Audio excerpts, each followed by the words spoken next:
जय श्री राम। शंखनाद में आपका स्वागत है। राहुल गांधी जो चुनाव से लेकर अब तक संविधान की लाल कम्युनिस्टों वाली किताब लेकर घूम रहे हैं, कांग्रेस जो हर दूसरे बयान में अनडिक्लेयर्ड इमरजेंसी बोल देती है, इंडी गठबंधन की पार्टियां जो अपनी हर चोरी चकारी पकड़ी जाने पर तानाशाही का नाम दे देते हैं, इस इंडी गठबंधन को, कांग्रेस को, राहुल गांधी को अपनी दादी की लगाई इमरजेंसी याद नहीं रहती। अपनी दादी की लगाई इमरजेंसी पर ये चुप्पी साध लेते हैं और अगर उस इमरजेंसी की 50वीं बरसी है, इमरजेंसी को ही गलत ठहराया जा रहा है, तो उस पर इनको चिढ़ लग जाती है, इनको सांप सूंघ जाता है, ये आग बबूला हो जाते हैं कि हमारी कमी हमें कैसे याद दिलाई। तो फर्स्ट फैमिली, हम तो कोई गलती कर ही नहीं सकते, गांधी परिवार की कोई कमी हो ये कैसे कोई बोल सकता है, तो इनको तुरंत चिढ़ लग जाती है। और यही चिढ़ लगी राहुल गांधी को जब स्पीकर ओम बिरला ने इमरजेंसी पर मौन रखवाया। उन्होंने कोई बहुत ऐसी बात नहीं कही थी जो संसद में पहली बार हो रहा हो। संसद में पहले भी इमरजेंसी की आलोचना हो चुकी है, निंदा हो चुकी है और कांग्रेस भी उसमें शामिल रही है, लेकिन तब कांग्रेस सत्ता पक्ष में थी।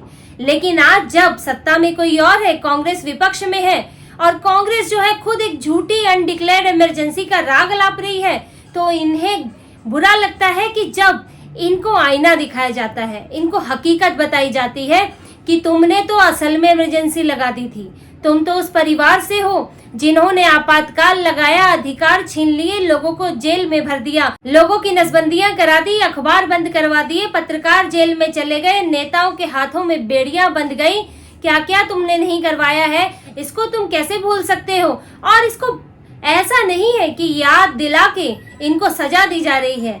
आप ये इमरजेंसी का एक काला अध्याय है, आप उस पर दुख प्रकट कर सकते हो, आप उसके लिए माफी मांग सकते हो, लेकिन आप ऐसा नहीं करोगे कि यही इनका दोहरा रवैया है। जिस बात के लिए हम मौजूदा सरकार पर सवाल उठा रहे हैं कि मोदी तो डिक्टेटर है, संविधान अपनी मर्जी से बदल रहे हैं, हम संविधान नहीं बदलने देंगे, और वही लोग जब इमरजेंसी की बात आती है जो लग चुकी है उस पर जरा भी शोक प्रकट नहीं करते हैं, उस पर थोड़ी देर का मौन रखने को तैयार नहीं होते हैं। और ये क्या कहते हैं, इसे राजनीतिक संदर्भ दिया गया है। केसी वेणुगोपाल ने पत्र लिखा है कि ये बहुत गंभीर है कि ओम बिरला ने ये बात कही, ये मुद्दा उठाया और ये राजनीतिक संदर्भ है।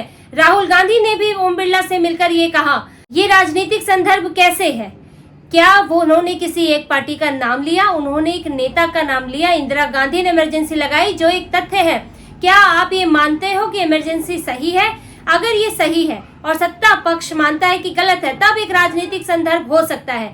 जब पूरा देश, हर पार्टी ये मानती है कि इमरजेंसी गलत है, नहीं लगनी चाहिए थी, तो ये राजनीतिक संदर्भ कैसे हुआ?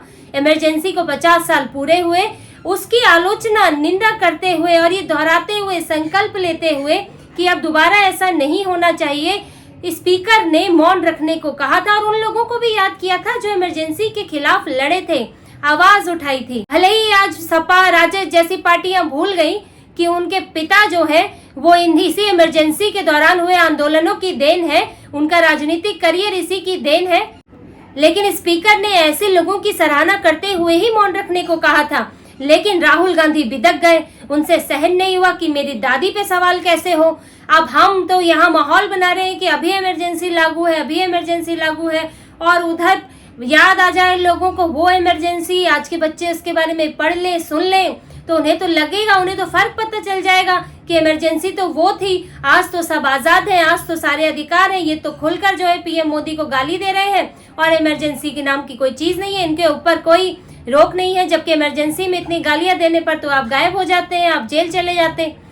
ये सब लोगों को ये ध्यान ना है, लोगों के बीच एक झूठी इंफॉर्मेशन रहे, एक भ्रम रहे, जो ये फैलाना चाहते हैं कि नहीं, देश में कुछ ठीक नहीं चल रहा है, जबकि जो खराब इन्होंने किया है लोग उसको याद ना कर पाए। ये इमरजेंसी को मिटा देना चाहते हैं लोगों के ध्यान से, किताबों से, लेकिन आप इतिहास नहीं मिटा सकते।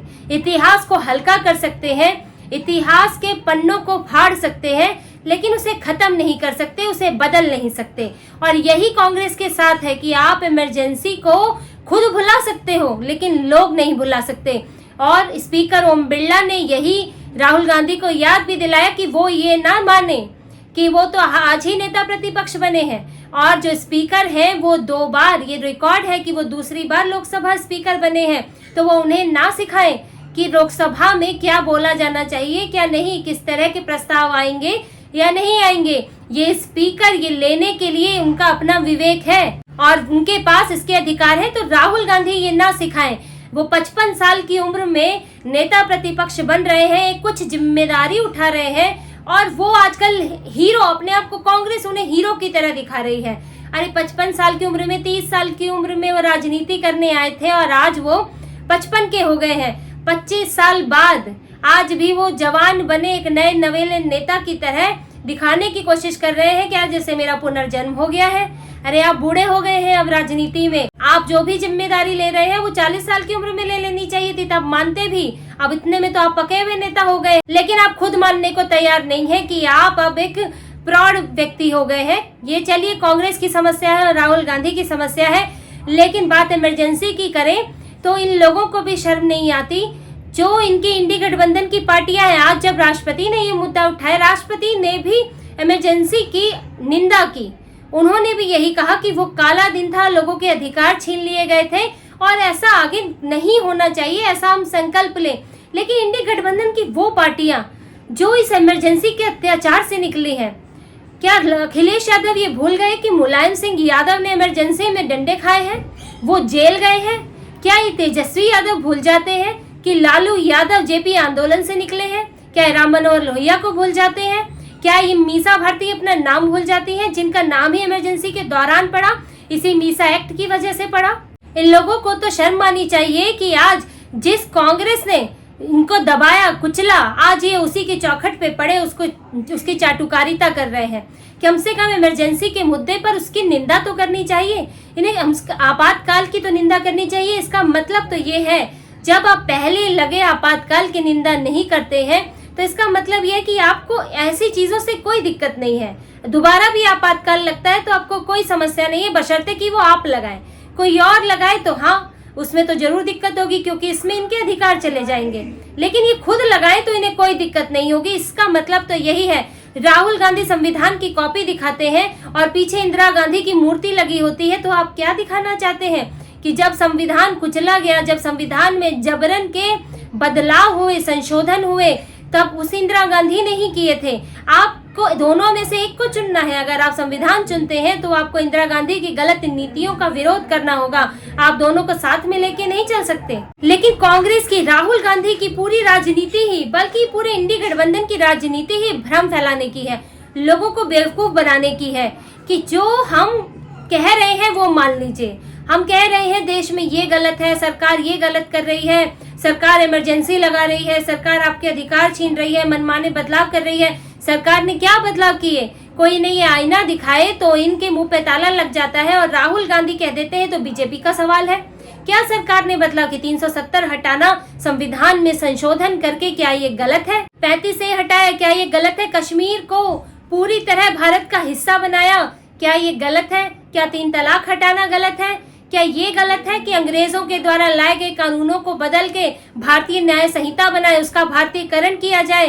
क्या ये गलत है? बदलाव करना गलत नहीं है, बल्कि सही बदलाव किए जाने चाहिए। बदलाव मनमाने तरीके से नहीं होने चाहिए। यहाँ तो इलेक्टेड गवर्नमेंट है, इलेक्टेड विपक्ष है, सब चुन के आते हैं। अब आप संसद में चर्चा ही नहीं करना चाहोगे तो उसमें सरकार क्या करेगी? आपको कुर्सियों से बांध के तो नहीं रख सकती है, उसको भी आप तानाशाही कहोगे। जब बिल लाए गए, उन पर चर्चा हुई, कोई वॉकआउट कर गया, कोई हंगामा कर गया, तो सरकार को तो काम करना ही है। आपको तो सत्ता में नहीं हो, आप विपक्ष में हो, आपको कुछ काम नहीं करना है। सरकार की जिम्मेदारी है, उसको लोगों को रिजल्ट देना है, इसलिए उसको फैसले लेने होते हैं और सरकार लेती है और इनको बुरे लगते हैं जो फैसले भारत के लिए अच्छे होते हैं और उससे कल को बीजेपी को कोई फायदा ना हो जाए, ये इनको बुरा लगता है, इसीलिए उन फैसलों का ये विरोध करते हैं।